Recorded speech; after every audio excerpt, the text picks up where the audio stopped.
समाप्त। श्री रामचंद्र भगवान की है। अरण्य कांड की शुरुआत करते हुए भगवान शिव जी की और राम जी की स्तुति करते हैं तुलसीदास जी महाराज।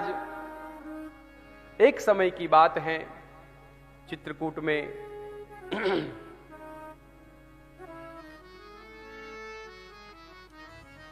भगवान सुंदर सुंदर पुष्पों को चुनकर, सींक होती है ना, दर्भ होता है, ऐसी सींक की घास होती है, सींक की घास में सुंदर सुंदर रंग बिरंगी पुष्पों को लेकर सींक की घास में परों परों कर सीता मैया के लिए आभूषण बना रहे हैं। एक बार चुनी कुसुम सुहाए,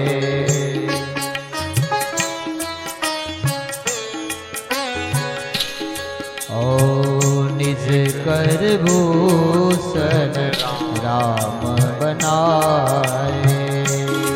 राम जी ने अपने हाथों से आभूषण बनाए।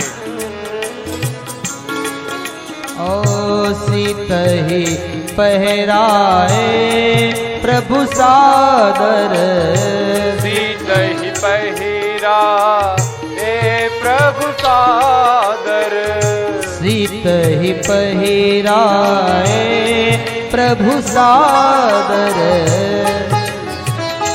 राम जी अपने हाथों से सुंदर पुष्पों का आभूषण बनाकर सीता मैया को अपने हाथों से पहना रहे हैं। सादर राम जी की ये सुंदर श्रृंगार लीला है। सीता जी ने कोई आभूषण नहीं पहने, इसलिए सुंदर आभूषण पहनाए हैं। उस वक्त कहते हैं इंद्र का पुत्र जयंत आया, 22 रूप धारण किया है, कौए का रूप। देखा ये राम, ये ब्रह्म, ये कैसा ब्रह्म है, स्त्री का श्रृंगार कर रहा है। परीक्षा करने हेतु जाकर सीता जी के दाहिने पैर के अंगूठे पर चोंच मारी, रक्तस्राव हुआ। राम जी क्रोधित हुए, पड़ी हुई सीख उठाई, ब्रह्मस्त्र बनाकर काग को मारी। जयंत के पीछे ब्रह्मास्त्र, जयंत तीनों लोकों में घूम रहा है।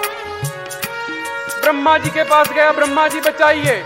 ब्रह्मा जी ने देखा ब्रह्मास्त्र राम जी का, जय सिया राम, कुछ नहीं हो सकता।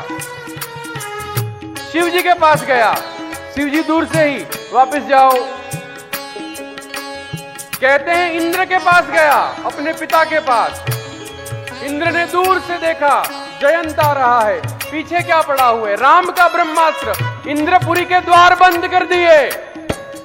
तुलसीदास जी महाराज कहते हैं जिसके पीछे राम का ब्रह्मास्त्र है, जो राम के विमुख होगा, उसको अपना सगा बाप भी नहीं रख सकता। तुलसीदास जी महाराज ने कहा जयंत की दशा हुई, नारद जी मिले, जाओ जाकर सीता जी को क्षमा प्रार्थना करो। नारद के वचन सुनकर जयंत राम जी के पास आया। सीता जी ने दया लगी, छोड़ दीजिए महाराज, सजा तो देनी पड़ेगी। एक नयन करी त्यागा। सुनी कृपाल अति आरत बानी,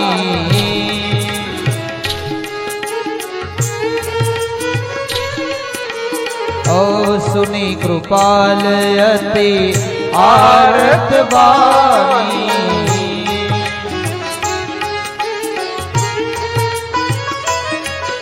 ओ एक नयन करी तजा भवानी, एक नयन करी तजा भवानी। तुलसीदास जी महाराज कहते हैं शिव जी उमा को कह रहे कि हे भवानी, राम ने कृपा करके उसके प्राण नहीं लिए, एक नयन करी तजा भवानी, एक आंख फोड़ दी, जाओ। संत लोग कहते हैं एक आंख करके तजा, उसका मतलब क्या, उसका अर्थ क्या है। उस कौए को, उस जयंत को यह शिक्षा दी कि तूने राम और सीता को अलग अलग जाना है। कौए, जयंत, राम और सीता अलग अलग नहीं, वो तो एक ही है। अद्वैत सिद्धांत की स्थापना हुई। कहियत भिन्न न भिन्न, गिरा अर्थ जल बीच समा। कहियत भिन्न न भिन्न, मैं और राम, मैं और सीता अलग नहीं है। यह शिक्षा दी, वहां से गया